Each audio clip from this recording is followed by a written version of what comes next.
Selamat pagi, saya Dr. Marshanda yang berjaga di UGD pada hari ini. Pada hari ini saya akan melakukan terapi airway. Yang pertama sebelum melakukan terapi airway, maka harus dilakukan proteksi tulang belakang servikal.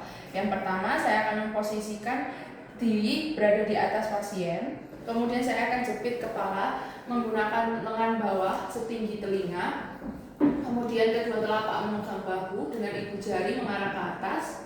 Kemudian lengan bawah tetap menjepit kepala pasien. Kemudian saya akan meminta bantuan dari asisten untuk mengambil collar brace dan bantal pasir. Kemudian ujung collar brace yang ukurannya disesuaikan masuk dari sisi belakang melewati leher. Dimana di sini akan masuk lewat belakang. Kemudian tangan penolong yang lain dipindahkan ke sisi lateral kepala secara perlahan, sementara penolong yang lain membelitkan bagian collar neck yang menekuk pada dagu. Seperti ini.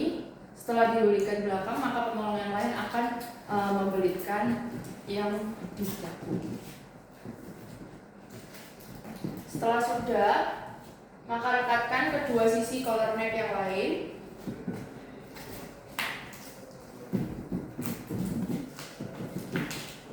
Setelah collar neck sudah terpasang, maka untuk tulang cervical sudah terproteksi, maka evaluasi collar brace jangan terlalu ketat ataupun terlalu longgar. Kemudian pasang bantal pasir di kedua sisi leher. Kemudian perhatikan posisi dan kenyamanan dari pasien. Selamat pagi, saya Dr. Marshanda berjaga pada UGD pada hari ini. Pada hari ini saya akan melakukan tindakan pembedasan jalan napas tanpa alat, di mana di sini saya akan melakukan head tilt chin lift dan juga jaw thrust, di mana nanti saya akan membuka jalan napasnya dengan membuka rahangnya. Apakah bersedia?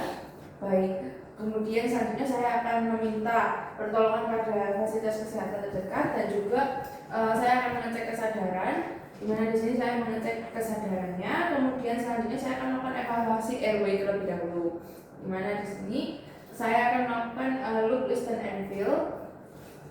Di mana di sini saya akan menempelkan telinga di dekat hidung sambil melihat gerakan dada. Di mana di sini saya yang pertama untuk loop saya melihat gerakan nafas dan pengembangan dada dari sisi samping. Kemudian saya akan mendengarkan hembusan nafas dengan mendekatkan telinga pada hidung atau mulut, dan juga untuk feel saya akan merasakan hembusan nafas apakah adekuat atau tidak. Selanjutnya, ketika ada gangguan pada loop listen and feel-nya, maka selanjutnya saya akan melakukan terapi airway, di mana di sini saya akan melakukan chin lift terlebih dahulu untuk membebaskan airway.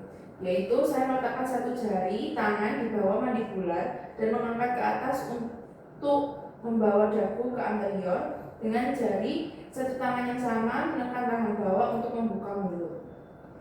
Kemudian selanjutnya saya akan melakukan jaw thrust, di mana di sini saya akan mengangkat rahang bawah dari ramus mandibular dan juga meletakkan jari kedua tangan pada ramus mandibular dekat pada angulus, kemudian mendorong mandibular ke depan. Baik, untuk airway-nya sudah dibuka. Kemudian selanjutnya bila didapati suara nafas tambah seperti gurgling, maka tandanya ada obstruksi karena adanya cairan, maka saya akan cuci tangan 6 langkah terlebih dahulu, dan juga saya akan melakukan finger sweep. Di sini saya menggunakan jari 2 dan juga jari 3 untuk yang dibungkus dengan kasa untuk membersihkan mulut dari sumbatan parsial, bekas muntahan seperti karena ada bekas muntahan, gumpalan darah dan lain-lain. Apabila terdengar suara nafas tambahan seperti gurgling dan crowing. Selamat pagi, saya Dr. Marshanda yang berjaga pada UGD pada hari ini. Pada hari ini saya akan melakukan untuk pembebasan airway pada pasien yang sadar dengan kasus tersedak. Yang pertama, jika pasien datang dengan kasus tersedak, maka menenangkan pasien sebisa mungkin sambil merangkul dari belakang. Jika sumbatan jalan napas dalam kategori ringan, maka pasien bisa batuk dan efektif, maka motivasi pasien untuk batuk.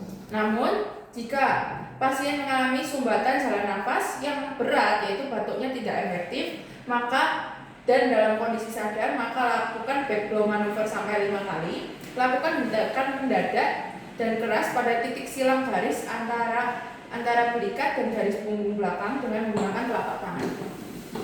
Di bagian sini, maka untuk melakukan back blows sebanyak 5 kali.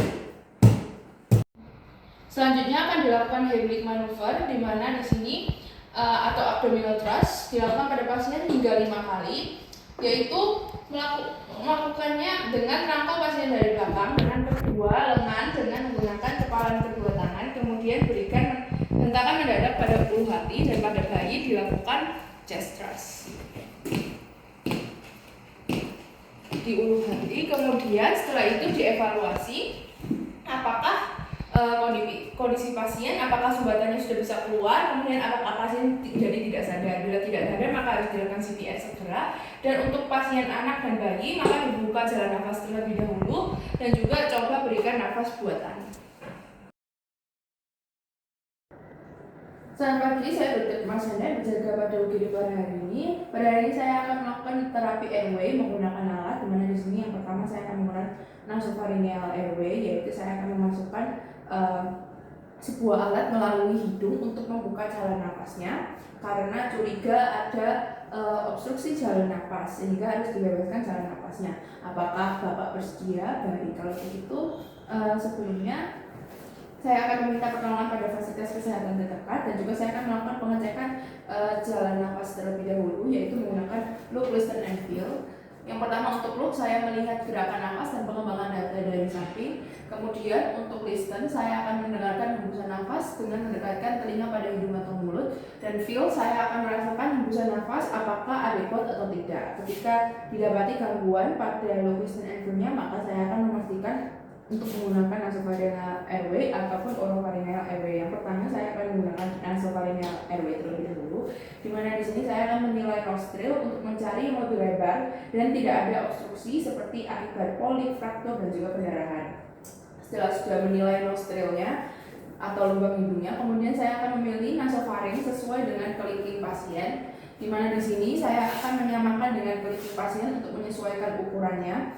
Kemudian memberikan lubrikasi pipa nasofaring dengan lubrikan larut air atau dengan air. Di sini yang pertama saya akan cuci tangan 6 langkah terlebih dahulu, dan juga saya akan memastikan untuk menggunakan handspoon.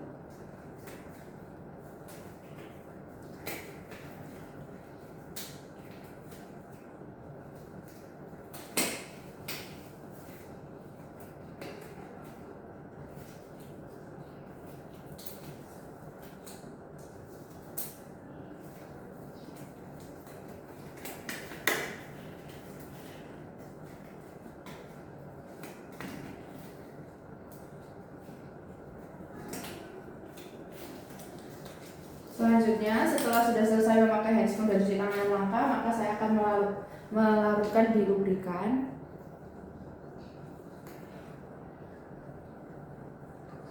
Kemudian setelah sudah diberikan lubrikan, saya akan insersi dengan lembut, didorong ke faring posterior.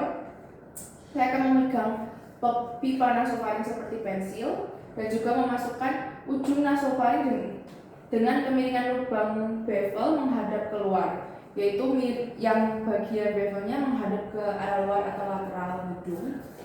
Saya akan memasukkan dengan lembut. Bila terdapat hambatan saat insersi, maka boleh dikeluarkan pipanya dan dicoba insersi pada sisi yang bersebelahan. Bila pipa nasofaring menyebabkan pasien batuk atau muntah, maka tarik pipa dan untuk meredakan batuk kemudian dilanjutkan. Setelah itu maka dapat dilakukan fiksasi pipa. Baik, untuk NPA-nya atau nasopharyngeal airway sudah dipasang, maka akan difiksasi untuk pipanya.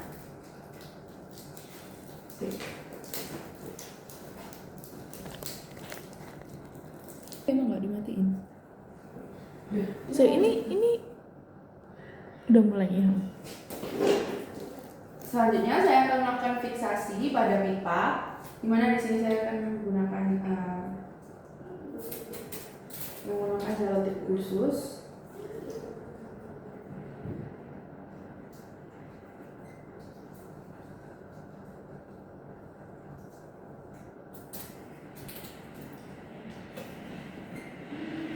Setelah pipa sudah difiksasi, maka selanjutnya evaluasi ulang untuk memastikan jalan napas pasien. Selamat pagi, saya Dr. Marshanda yang menjaga pada UGD pada hari ini. Pada hari ini saya akan melakukan terapi RW menggunakan alat, di mana di sini saya akan menggunakan OPA atau oropharyngeal airway, di mana nanti saya akan menggunakan sebuah pipa orofaring melalui mulut untuk membebaskan jalan napas karena ada curiga obstruksi jalan napas. Di mana di sini saya akan menggunakan alat ini. Apakah Bapak bersedia? Baik, kalau begitu saya akan cuci tangan dan melakukan terlebih dahulu dan menggunakan handscoon. Setelah sudah, saya akan menentukan untuk ukuran oropharyngeal airway yang akan digunakan, yaitu memastikan ukurannya sama dengan pasien dan cocok dengan pasien. Kemudian selanjutnya saya akan membuka mulut pasien dengan metode cross finger atau scissor.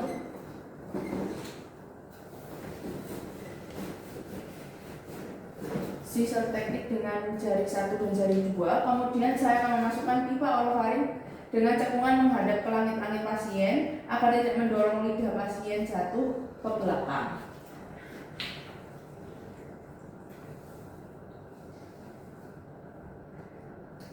Kemudian setelah sudah dimasukkan, setelah masuk ke dalam mulut maka dirotasikan. Pertama saya akan memasukkan. Kemudian setelah sudah masuk maka akan dirotasikan. Kemudian dirotasikan 180 derajat dengan ujung distal pada hipofaring. Kemudian cara yang kedua adalah tanpa pemutaran dengan menggunakan bantuan tongue blade untuk menekan lidah ke bawah saat pemasangan, memastikan lidah tidak terdorong ke belakang dan menutup airway. Kemudian setelah sudah maka dievaluasi airway-nya. Selamat pagi, saya Dr. Marshanda berjaga pada UGD pada hari ini. Pada hari ini saya akan melakukan pembebasan airway menggunakan alat yaitu ETT atau endotracheal tube, yang dimana di sini nanti akan saya menggunakan berbagai macam alat untuk membuka jalan napasnya karena ada curiga obstruksi jalan napas. Apakah Bapak bersedia? Baik. Setelah sudah menentukan untuk airway-nya, maka saya akan menentukan ukuran ETT yang akan dipasang. Kemudian saya akan melakukan pemasangan pulse oximetry atau untuk menentukan SpO2 bila ada, kemudian memberikan ventilasi tekanan positif dan oksigenasi. Kemudian saya akan memposisikan pasien pada posisi sniffing the morning air position, leher sedikit fleksi dan juga kepala ekstensi, dan juga satu bantal diletakkan di bawah kepala. Kemudian saya akan melepaskan OPA bila sudah terpasang, dan juga tangan kiri saya akan memegang laryngoskop. Kemudian saya akan memasukkan secara gentle pada sisi kanan mulut di atas lidah, dan juga saya akan menyingkirkan lidah ke kiri dan juga mencari epiglotis. Kemudian saya akan menempatkan ujung pilar di valvula. Saya akan memasukkan dari kanan, kemudian menggeser ke kiri. Kemudian setelah itu saya akan dengan elevasi laryngoskop saya akan menghindari mengungkit gigi bagian atas, karena hal ini akan mengangkat epiglotis hingga plika vokalis terlihat, warnanya lebih pucat. Bila tidak terlihat, meminta bantuan asisten untuk melakukan bird maneuver atau back upright pressure pada cartilage cochlecoid sampai terlihat plika vokalis. Kemudian selanjutnya saya akan memasukkan ETT melalui sisi kanan mulut. Kemudian saya akan membimbing ujungnya masuk trakea sampai kaf ETT melewati plika vokalis.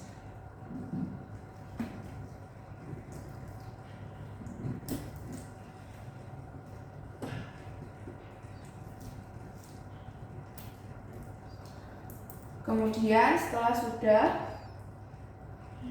sudah kedalamannya ditentukan, yaitu 23 cm pada laki-laki dan 21 cm pada wanita. Kemudian hubungkan pipa ET dengan alat ventilasi seperti back valve, mask yang terhubung dengan oksigen, flow 10-12 liter per menit, dan juga kembangkan kaf ETT secukupnya sampai tidak ada kebocoran udara dengan spuit 10 cc berisi udara. Yang pertama, setelah sudah dipastikan masuk, maka selanjutnya saya akan melepas. Kemudian saya akan memasangkan back valve. Kemudian selanjutnya back valve-nya akan disambungkan dengan oksigen flow 10-12 menit. Kemudian selanjutnya saya akan mengembangkan valve ETT menggunakan spuit yang berisi udara.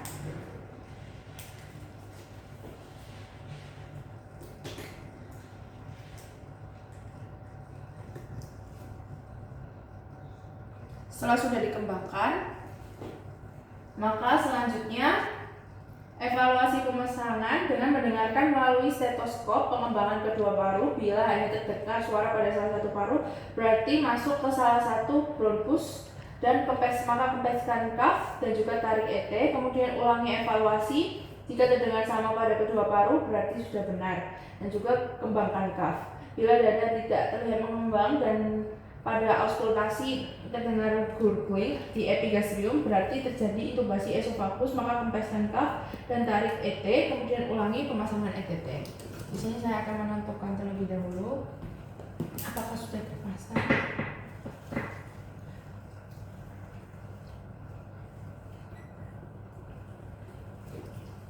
Baik, untuk udara, untuk melalui auskultasi sudah terdengar suara udara yang baik dan juga dada sudah mengembang dengan baik, maka ETT sudah terpasang dengan baik. Kemudian selanjutnya saya akan memasang OPA dengan cekungan menghadap ke atas terlebih dahulu, kemudian diputar 180 derajat menyentuh palato mole. Saya akan memasang OPA.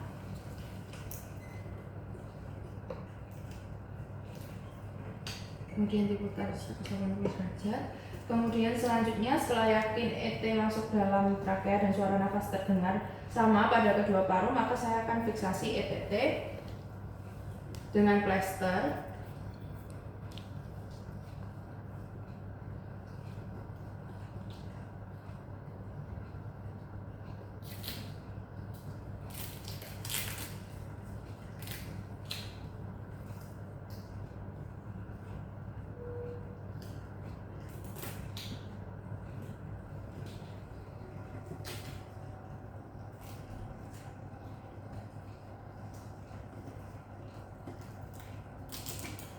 Kemudian ketika sudah selesai difiksasi, maka selanjutnya saya akan mengevaluasi ulang airway.